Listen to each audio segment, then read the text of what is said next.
welcome to My Gathering Basket. My name is Danelle. Thank you so much for joining me today.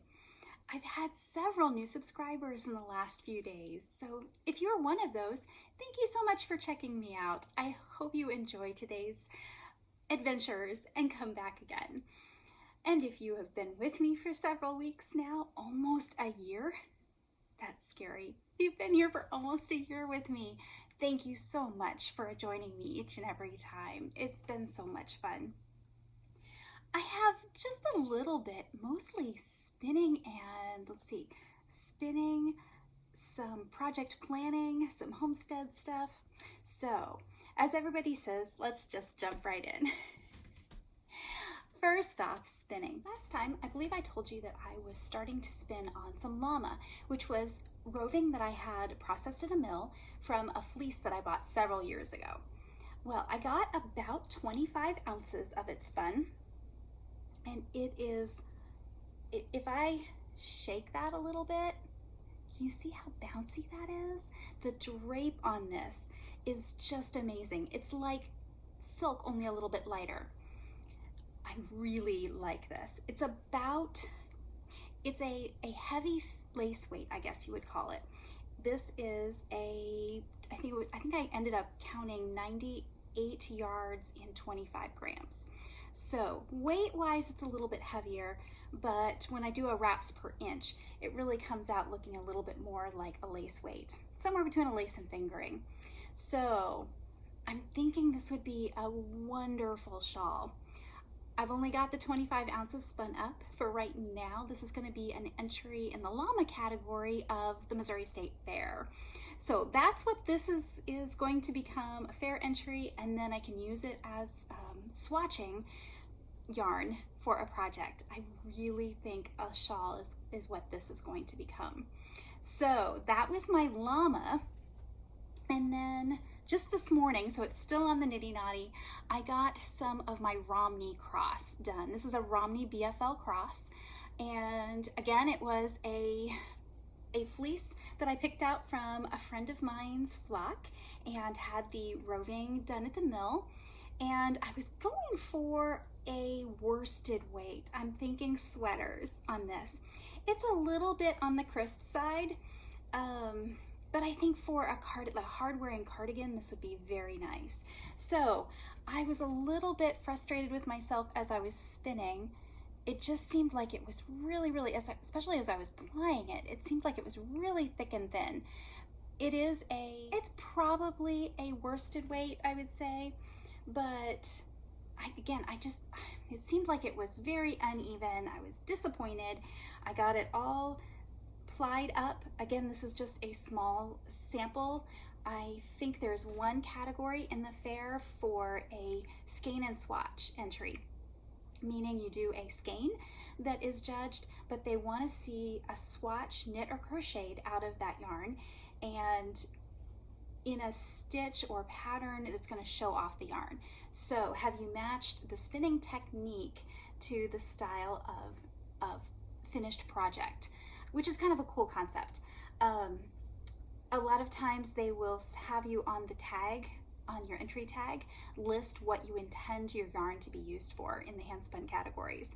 And most of the time I just kind of look at what the wool is and kind of make up whatever. Because a lot of times, let's be honest, the real reason I'm making it is to try a wool. And maybe I don't even have enough for a project. So in this case, you have to spin with a project in mind and actually do a swatch. So I may do another sample. This would be enough, I believe, I hope, to do a swatch out of, and then I need to spin some more for my competition skein. So again, a small sample. I believe this was about 40 grams when I weighed out the roving. So I still need to get this washed and thwacked and see what it comes out to. Right now, it seems to be a fairly balanced yarn. So I'm really curious to see what it will be like after I've had a chance for it to soak and dry. And right now we have a pretty warm, breezy afternoon here in Southwest Missouri. So if I can get this as soon as I'm done recording, I will pop this into a pan of soapy water and see if I can get it hung out and let it dry tonight. And then it'll go on the needles. So there's that project done, or at least that sample. And then probably my next, and I think I've shown this before, and I keep saying this is my next project, and this time I think I'm serious. I have this bump of natural colored Jacob, and I've kind of been putting this off because it's beautiful. The roving is so well made. It is very nicely processed. It just pulls apart easily, so I think it's going to be easy to draft. But it does have a lot of little bits of VM, vegetable matter, in it. And I don't mind that on one hand. The roving that I got back from the mill also has some VM in it. With the llama, because it doesn't have grease, it doesn't have the scales like wool does, and it being white, it was very easy to see the VM and get it out. And there wasn't too much. So the challenge with the Jacob is going to be, can you see the VM there? I can, and it does come out, but when you've got little specks of brown in a brown roving, a lot of times you don't even see it until you feel it as it's going through your fingers. So there's not a lot. I think there's about 3 ounces in this bump, so it's not a lot. I should be able to just spin it fairly quickly, but I've been dreading that VM.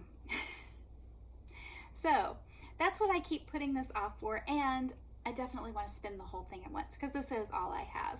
So, but I need to get it done. This is another one of my entries in hopefully in the fair, but definitely for the Livestock Conservancy Shave 'em to Save 'em. And I will put a link to that if you're new and have not heard of that.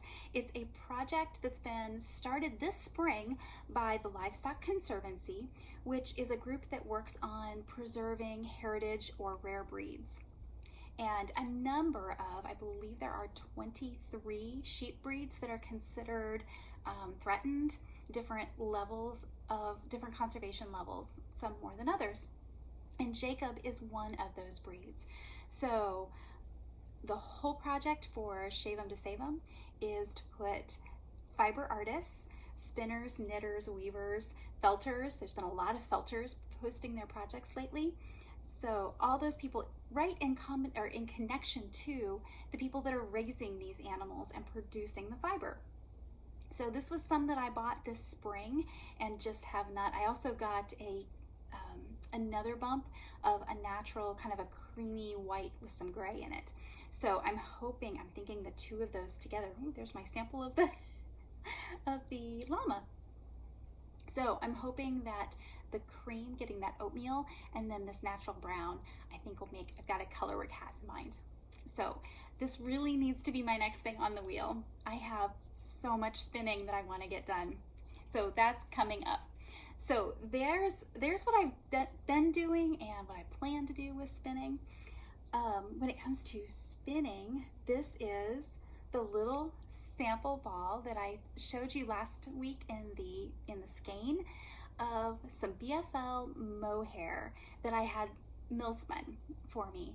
And I don't know if I had really talked too much about it. I said that I was hoping to do socks with this, and I was a little disappointed when it came because it's a very fine fingering. It's 2-ply. The mill that I sent this to does not have the capability of doing a 3-ply. So it's a 2-ply, and it's just a little bit more open. But as I said last time, it still had the spinning oils, the oils that they put on to make it easier to go through the machinery. And I was able to get a little sample, it's a 100-yard little ball, kind of the leftover at the end of the run. So I got this soaked and dried, and it did open up quite a little bit. It's much softer than it was. So this morning I thought I would go ahead and ball it up and stick it on the needles and just see what it would do. It's a little bit, not rough, but it definitely has some grip to it. I'm a little bit nervous about using it next to skin. I'm not sure. At one point I thought maybe a lace sweater would be pretty with this. But then when I was winding it up, it hit me. It felt very much like some other wool that I had used, and I couldn't quite place it. until I got about halfway through winding this little ball. And the mill uses I think it was a 2-yard skein. It was too long to fit on my skein winder. So I was holding this skein up and just taking off a loop at a time and trying to wind it into a ball. It got a little bit comical. And I realized it was definitely, it wasn't tangled, but it was gripping onto its neighbor piece of yarn. So it just did not want to the skein didn't want to pull apart. And at first it was like, oh, it's felted, this is not nice. What did I do to it when I was washing it? And then I realized, no, it's just the yarn, it's sticky yarn. And it hit me. This is very much like the tuku wool that I had used to make my songbird mitts. So I am excited. I got to comparing the two, what I had left over and what this felt like. And it is very much the 2-ply, which that is. And where it hit me was there was a little bit of hay, just a little tiny bit of little stick of hay leaf in there. And I thought, that reminds me of, there was in the tuku wool as I was knitting, I kept finding little bits of VM in there. And that's when it hit me, the feel and the stickiness. And that stickiness makes it fantastic for color work. So I'm really kind of thinking that I may take another one of those skeins. There were a couple short skeins, and I may pop some of this in the dye bath. I haven't decided what color yet, and see what it does with some color work mittens. So there's another project down the pike, hopefully sooner than later. But oh my goodness, I have so many plans. It's starting to make me nervous. I just have so many things I want to do, and of course I want to do it all at once. And I was going to do spring sweaters, summery sweaters, and now I'm thinking, you know what, I just need to go pop all the way into stuff for next fall and winter, because I'm going to run out of summer. So that's part of my plans.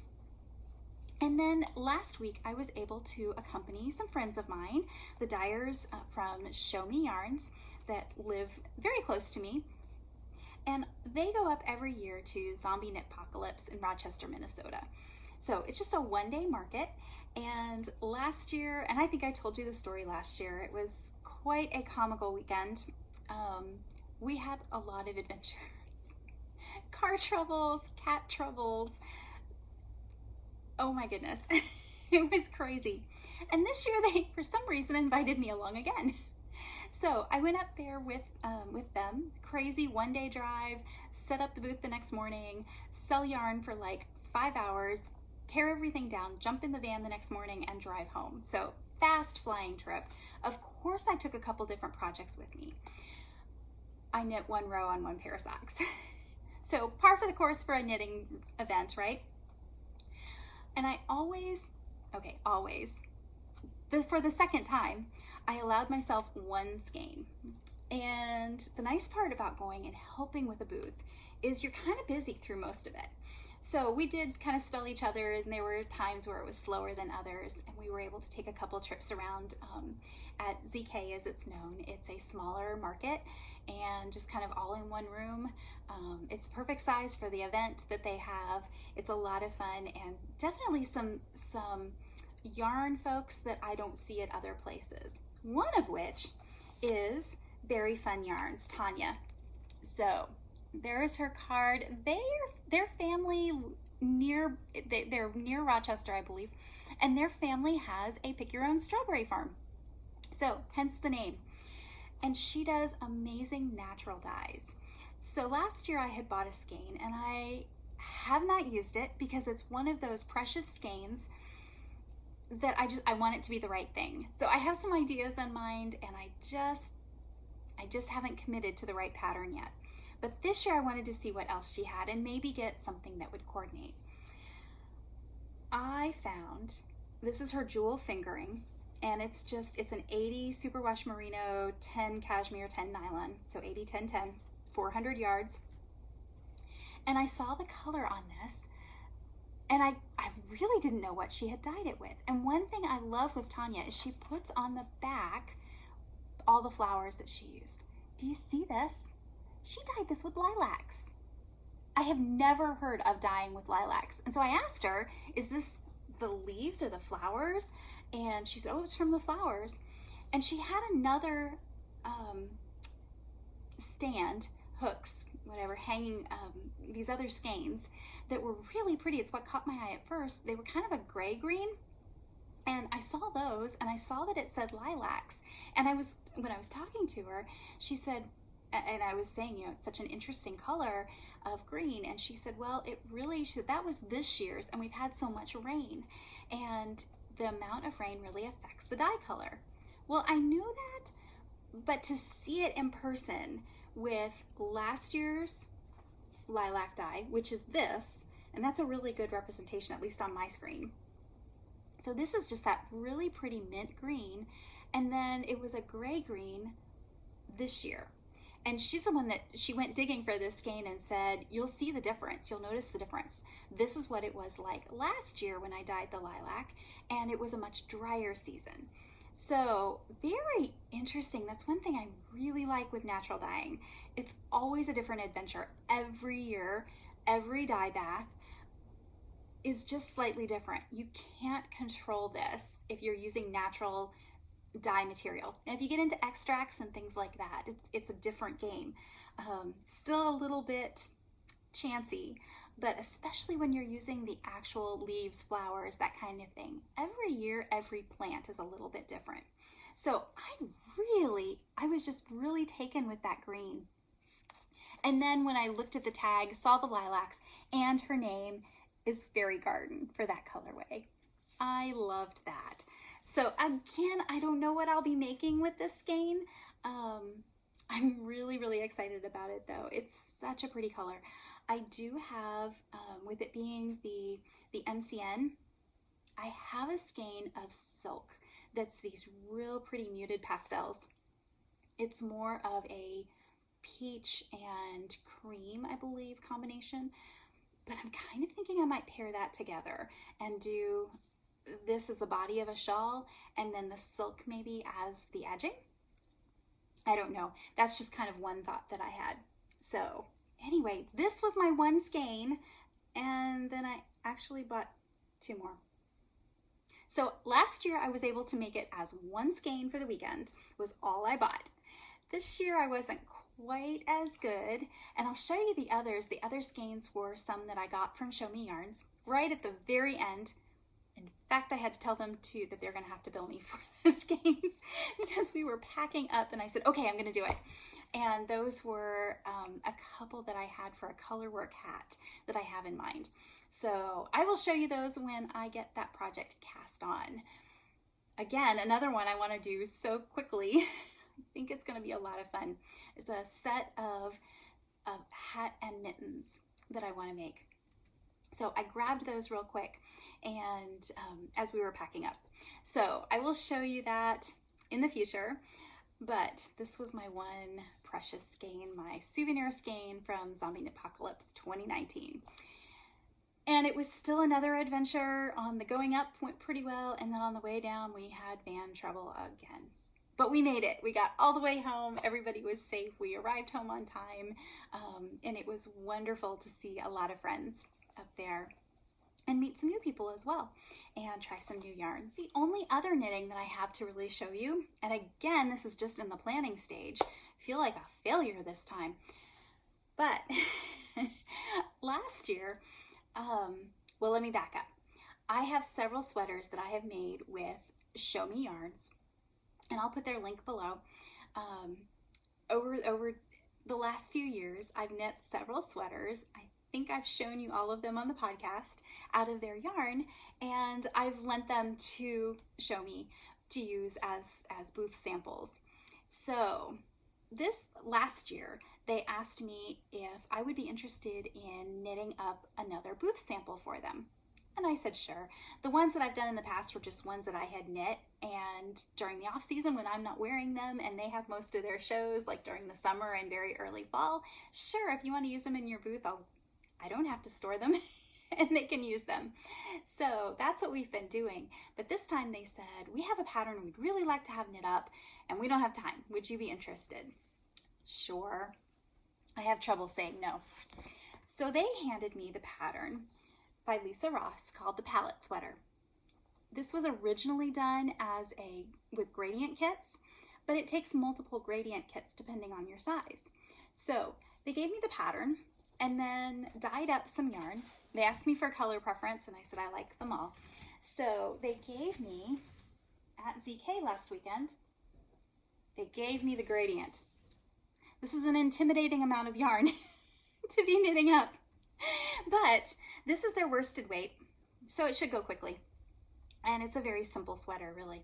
So I'm going to be doing the body in the gray, and then this will be, if I can get it in the right order, this will be my gradient to do the lower body and sleeves with. So very pretty, very much similar to the one that's on the pattern cover, but it's gonna be very pretty, I think, when it's done.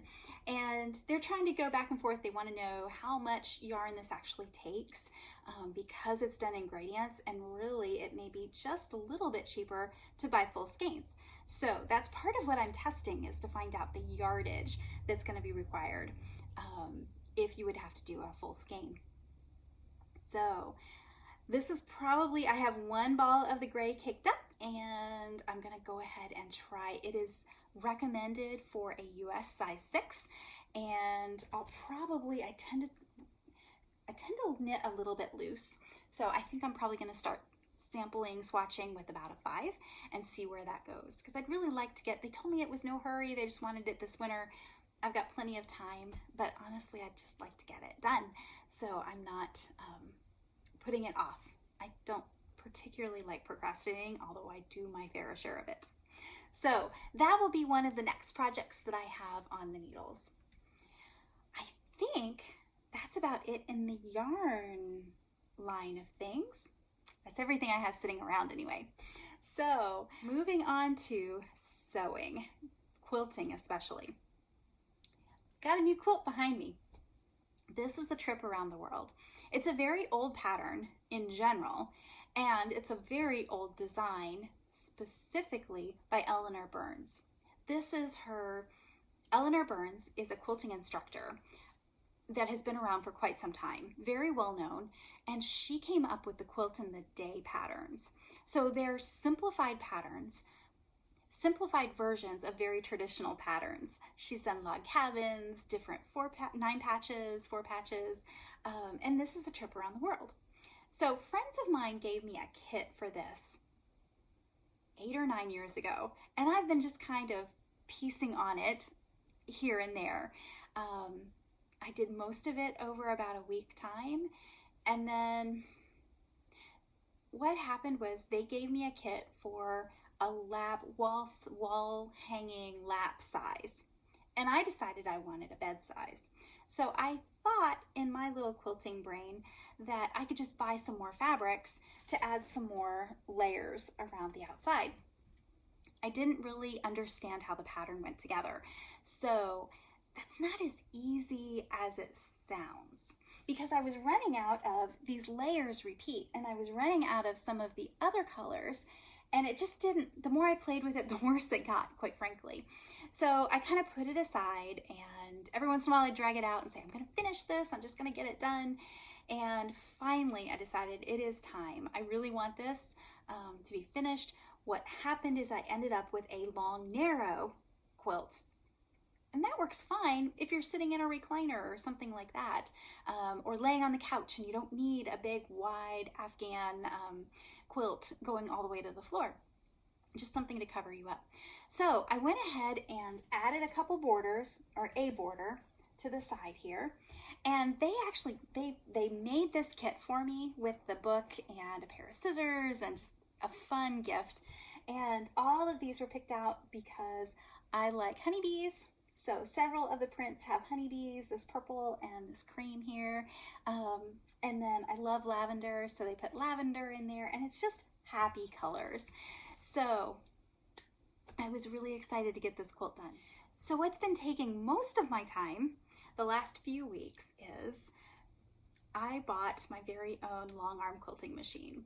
I now own an APQS is the brand. Lucy is the machine. I like the name Lucy. And I have a 12-foot frame. So I am hoping down the line that I can start quilting for other people as kind of a side business, but it's gonna take me time to get there. So this is the first one I did, and it's hard to see the quilting. I don't see it really showing up a little bit here, but I'll try to put in some close-ups on this.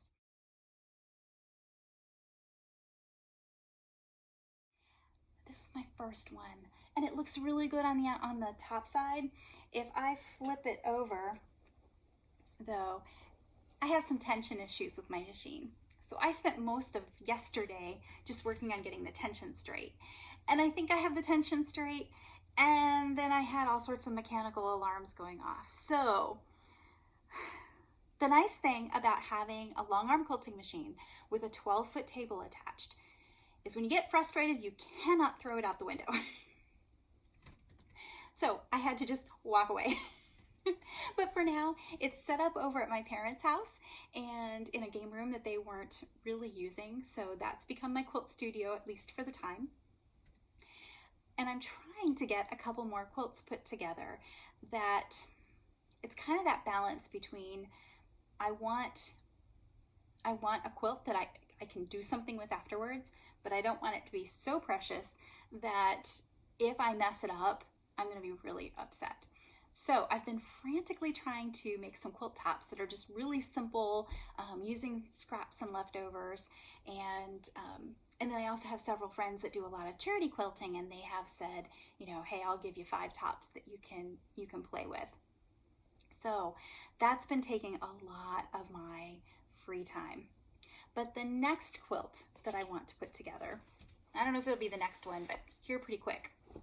You've probably seen this pattern, this fabric. There's been a lot of knitting bags made with this, and I loved it, but by the time I saw it the first time a couple of years ago, it had already sold out. You couldn't buy it anywhere. But they just recently reprinted it, which they don't do a whole lot with novelty fabrics like this. But if you can't see it, just a little bit closer, it's chickens, and you know I like my chickens, and they're knitting. So you have the egg cups that have a yarn ball in them, and knitting chickens, and chickens holding yarn to wind. I just think it's hilarious. And then the companion fabric that they had, or one of them, are these yarn balls and skeins. So this is going to be a big block quilt using this, and then I have a couple different colors, a black and a white with chicken wire, and I think I'm going to see if I can get like a red fabric with knit stitch. I may have to go to like Spoonflower to do that. So this will be my top, and then this will be my backing fabric. So that's going to be coming down the pike, and I'm pretty excited about that. I mean, how can you not be excited about chickens knitting? So that will be coming, and I'm really looking forward. I have an idea on my pattern, but I'm not 100% sure yet. So I'll be doing some more sketching on that and come up with a pattern and hopefully be able to put it together pretty quickly. And I'm hoping to I have a couple classes coming up on using my long arm. She said, go ahead and play around with it and come up with your questions. And oh my goodness, I have a notebook full. So I'm looking forward to doing that and getting to the point where I can really do what I want to on this long arm. So, and I will keep you posted, and when I get to the point where I can actually show you what's going on with it, I'll do a little bit of a video on that as well. So that's what's been keeping me, or partly what's been keeping me from a whole lot of knitting. And then too, I'm just kind of in this, I have so many socks going right now. I have an unbelievable number of socks going, and that's really all I've been wanting to knit, but I've just kind of been picking at a little bit on this pair, a little bit on that pair, so I don't really have a lot to show you. So just a lot of projects I want to be doing. So I think that's all of the yarny and sewing. And then homesteading. We are into summer. We went from highs in the 60s to high in the 90s in like 2 days, that's Missouri weather. So we have had a few more inches. Oh, there's a hummingbird. Sorry, distracted. We've had several inches more rain. Our garden was underwater again. I finally had to go ahead and pull all of my garlic. I had 2 full rows, probably about 150 feet of garlic planted this year, which I was hoping to be able to sell. However, I went ahead and pulled it a little bit early because it was starting to rot in the ground. I pulled one up and it was mostly okay. I had another one that I just had to throw the whole head. It's just been underwater too much this year. So I went ahead and literally pulled, like my mom and I went out one evening and I said, I think I should probably start getting ready to pull this. And she said, well, let's go ahead and try and see what it does. Took a hold of the plant and literally pulled it out of the ground. And there was that big sucking noise because it was so muddy. It's just been awful. So I put it, we went ahead and pulled almost all of it. I've got one kind left. I pulled my elephant garlic and my soft neck garlic. So I took all of the soft neck garlic and put it in the greenhouse. We have just a little hobby greenhouse in our backyard, and laid that all out on the wire racks so that it could cure, which just basically means it gives it a chance to dry. So I got that done for about a week. And then the fun part about the soft neck has a reputation typically of keeping longer than the hard neck. Soft neck is usually what you see in the grocery stores, at least in our area. And it has that soft neck, which lets you braid it. So I finally, last night, got a chance to do a garlic braid. So there's a dozen fairly decent size garlic heads. I got them all cleaned up and got them braided and a little bow on them. So the bow will be, and these are still pretty moist. They were very easy to braid. These are still kind of spongy, so they need some curing time. So I've got a nail in my kitchen that is hanging right over the heat vent. And with the air conditioning on, I think if I hang these up by it, I'm hoping that they'll go ahead and dry nicely and not have any problem with mold. I'm really anxious to see. I love how it came out. They're very easy to do, and I think I can probably use some of these as gifts this year. So I have a lot of work to do to get all that garlic cleaned up and then braided, but a lot of fun. I really like the way that came out. So, and oh my goodness, I'd like to weigh it. I know it's going to be lighter when I get it dried, but I'm a little worried about it hanging. But I don't have I'm just going to use a real strong nail to hang it on. So that was one of my homestead projects this last week, and one I am really excited about.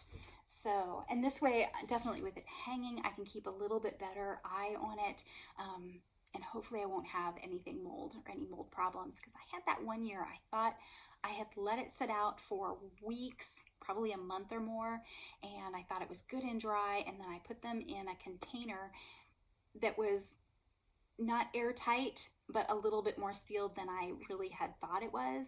And I went to go use them a month later, and I had all this mold started in them. So hoping to keep that from happening.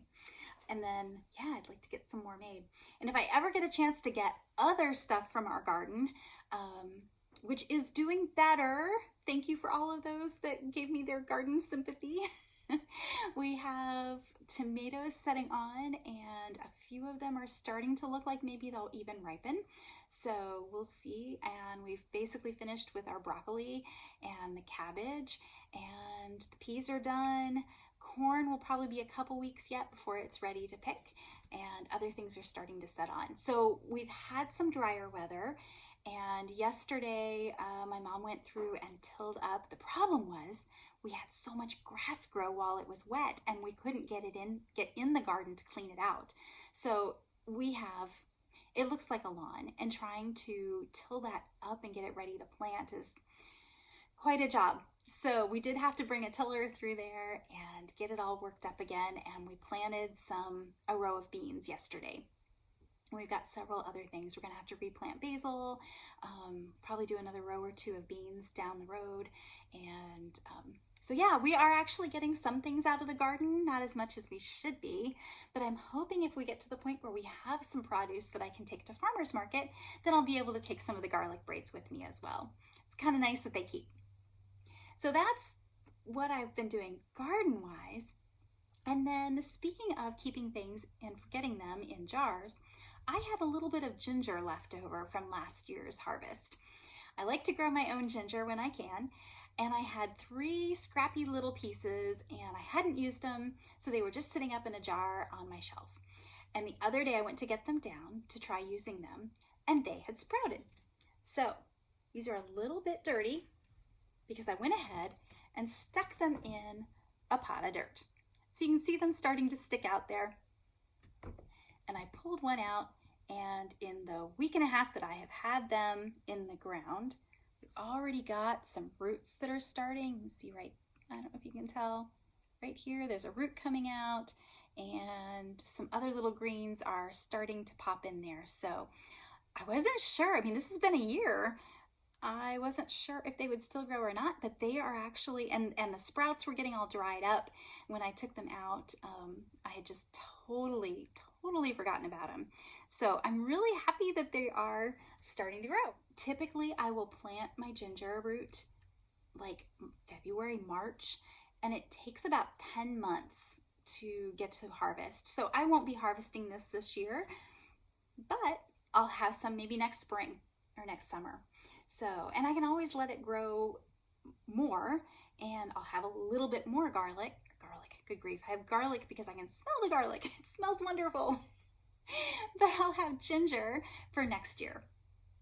So that was a bonus that I got this last couple weeks.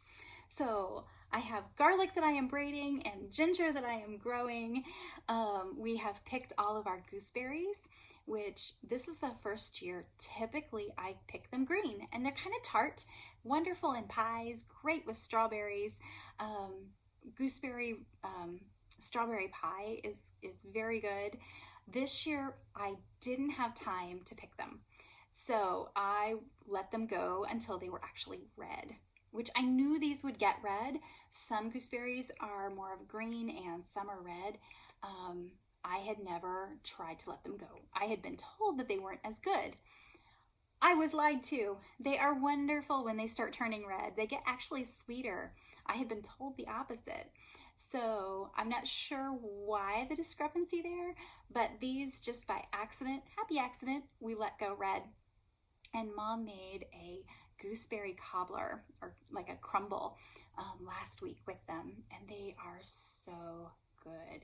So I have, I think a couple gallons in the freezer that we can use this fall and winter, and I think that'll be a nice treat. We also had blueberries. We have one scrappy little blueberry plant, but my goodness, that gave us probably 1.5 gallons of blueberries. So we keep talking about putting some more in, and we may, but for one scrappy little plant, we haven't. There's blueberries, some blueberry farms in our area. Last year we overpicked. We picked so many blueberries. I still have them in the freezer. So I don't know if we'll actually go blueberry picking again this year. I hate not to, it's so much fun. But we do have enough berries.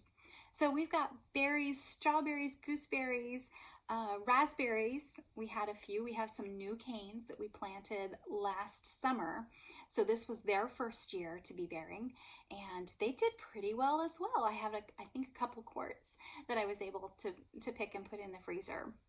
So we're starting to do some food preservation. I don't know how much garden produce we'll have. Time will tell.